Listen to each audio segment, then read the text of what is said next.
Welcome to the No Tracers podcast. My name is Kay Anagonio, and I am your host here on this podcast. I don't know how often it's going to be posted. Might be weekly, might be a couple a month, but we're going to see. We're going to find out. I do have another podcast called Project Freelance that comes out every Monday at 7 a.m. Pacific Standard Time. So if you guys are looking for more content from me, definitely go check out the Project Freelance podcast. I highly recommend it to everybody that is an entrepreneur or a self-employed individual. But this is the No Tracers podcast, so let's get into it. If you guys were unaware, this podcast is about exploring abandoned places. It's about urban exploration. Let's be real. This is what I love to do when I'm not freelancing, and it's my passion, you know? And I actually have been doing it for about the past 4 years. Well, I've been documenting it for the past 4 years, but I've been doing it since I was a kid. The intro episode, that is the episode that came out before this one, actually dives into how I got started and kind of a crazy story about how I got started urban exploring. But if you guys are interested, I have a book out about urban exploring. It's called No Tracers, an Urban Explorer's Diary. And if you guys are interested, go to justtheletterk.com/no tracers and pick up a copy, and I'll actually sign it for you. There's a link down in the description that will take you straight there. So don't worry, you don't have to memorize anything. Just click on the link and go there. So this week on the podcast, I'm going to be talking to you guys about gear that I think is necessary for exploring abandoned places. And I will be putting links down in the description to Amazon for you guys if you want to pick any of this stuff up. I know that right now during this COVID-19 quarantine, you can't really order things. Things are on backlog. So that sucks. But whenever we're out of this quarantine, whenever this outbreak is over, definitely pick up some of this stuff. The links will be down in the description, like I said. All right, let's jump into this podcast about gear. All right, so the first and possibly the most important piece of gear you can have with you while exploring an abandoned place is a respirator, a ventilator, some sort of gas mask situation, something that is going to keep your lungs safe. So when we explore these abandoned places, a lot of times there are things like asbestos, there are dust particles in the air, there could be some toxic chemicals.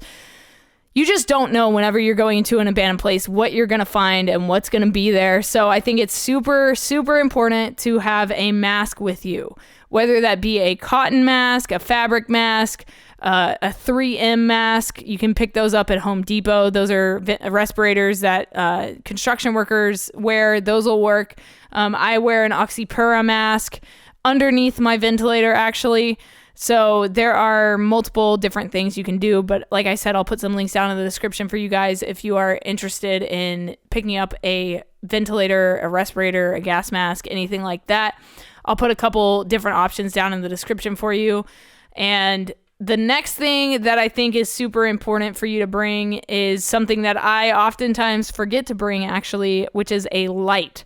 I think you should have a light with you because a lot of these places are pretty dark, and if you're going to be trying to create content, you're going to need a light. So I'm going to put a light down in the description for you guys that I think is highly recommended. It's just a hot shoe attachment, so it attaches on top of your camera where the flash would go, and I think that will help a lot. If you don't have the funds for that, you can just pick up a headlamp, and that'll suffice for the time being. But like I said, a lot of these places are dark, so you're going to want a light, and I don't think your iPhone light is going to do a good enough job of illuminating the area that you're in. So I definitely highly recommend you get a light for your urban exploration trips.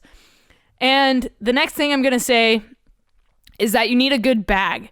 And here's the thing about urban explorers. We all have our different preferences on bags. Some people bring smaller bags. Some people bring bigger bags. I actually bring a pretty big bag with me whenever I go exploring. I have a Wandered PRVKE 21 liter bag. It's expandable to 25 liters, actually. But Wandered did a Kickstarter a couple years ago for this backpack, and I contributed, and I got a bag, and then I got a second bag because I loved it so much. But I will say this, I did just get my hands on a smaller bag, and I might start exploring with this smaller bag because a lot of times we are jumping fences, we're jumping through windows, we're climbing on rooftops, like we're doing all this crazy acrobatic stuff, and having a big bag really slows you down and really weighs you down, and it's really hard to jump into a building whenever your bag is 25 pounds. So I just got gifted, I worked a seminar and they gave all the speakers these little shoulder bags, and they actually gave the video crew shoulder bags as well. So now we all have these smaller shoulder bags. So I might actually just start exploring with one of those instead of my typical big Wondered bag, but I'll still put a link in the description to the Wondered bag if you guys are interested in that. It makes for a great travel bag. It makes for a great urban exploring bag. It makes for a great photography bag. It's modular, so you can like take stuff out, put stuff in. Camera cube is included, so there's a place to put all your lenses and your camera, or you can take that out. You can put clothes in there. You can put whatever you want in the backpack.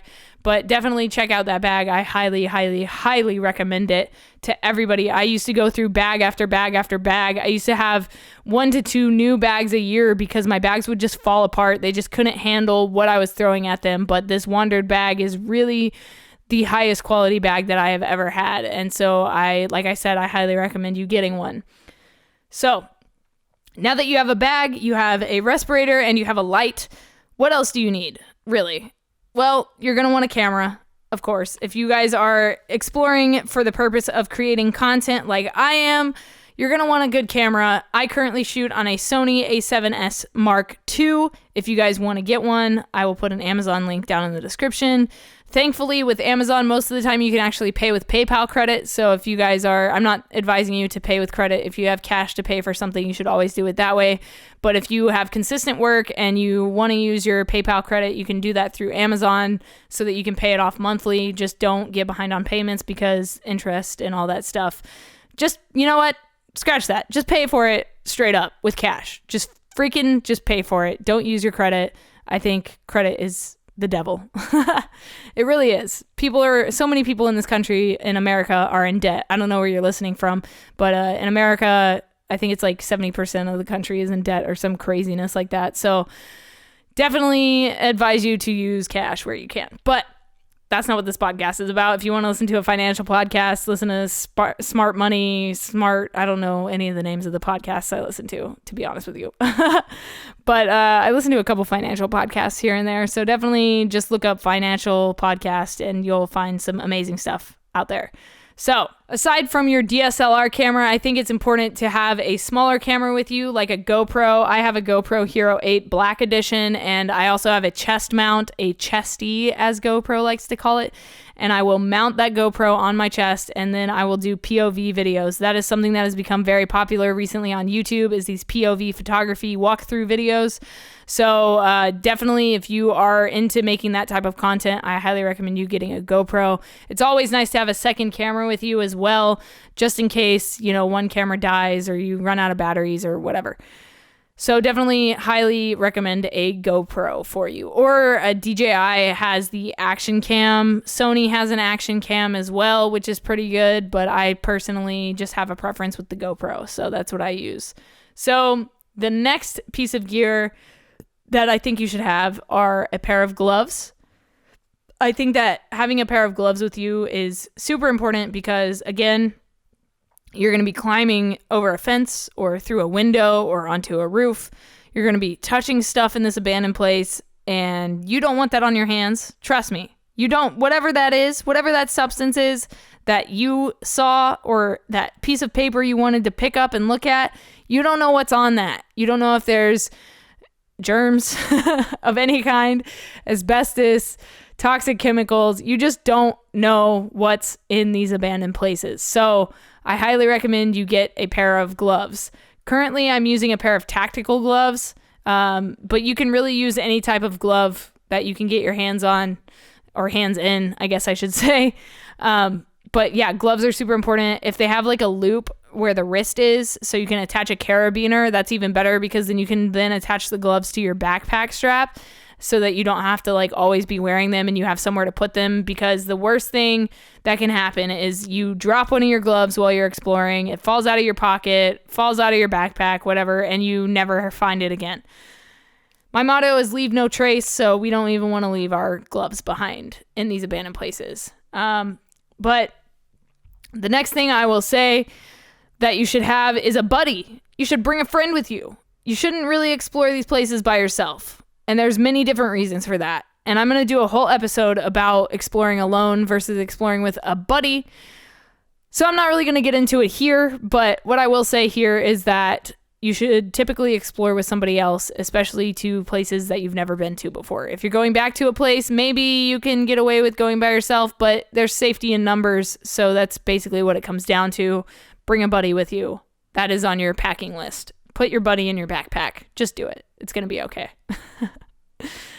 All right, so the next piece of gear I will tell you guys to bring would be a pair of shoes that are gonna be pretty sturdy. And I actually want to upgrade to get some work boots, like some construction boots to explore in, mostly because of nails. I almost stepped on a set of nails when I was in Rhode Island at a theme park, and that kind of opened my eyes. I was wearing some PF Flyers, which are not the greatest for urban exploring, but it was all I had at the time. And the nails just went straight up through my shoe and right between my toes. And I got super lucky that day because I would have probably gotten tetanus from these rusted nails.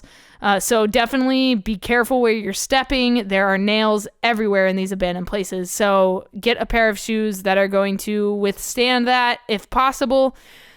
Or just be super vigilant and be super careful. But a pair of shoes that are not PF Flyers. That's all I'm going to say. Just get a good pair of shoes. And then the next thing that I think you should have with you is water. Always bring water with you. Bring some snacks with you. Just put them in your backpack. Trust me, if for some reason, say, security guard shows up and you need to hide, or if a cop shows up and you need to hide, I'm not saying to hide from them, but if you do decide to hide, you're going to want some water, you're going to want some snacks. So definitely that. Also, if you're exploring for like 8-9 hours, you're going to want some snacks. You need to eat throughout the day. And along with eating, you need to clean your hands. So hand sanitizer and water always come in handy. For ladies that are exploring, I always advise to bring some napkins or toilet paper and tampons with you, because you never know when you're going to start your period. I mean, you might know, you might have like an app for that, but usually it's like 1 or 2 days off every month. So it's never really consistent ever. We were just kind of guessing when it comes to that kind of stuff, but definitely bring that stuff because one, toilet paper is nice to clean yourself with, and tampons are always nice to have on hand because you or maybe your friend that's exploring with you, maybe they start their period in this abandoned place. What are you going to do? Are you going to leave? No, you're going to just get a tampon, throw it in there. You're going to be fine. It's going to be great. No worries.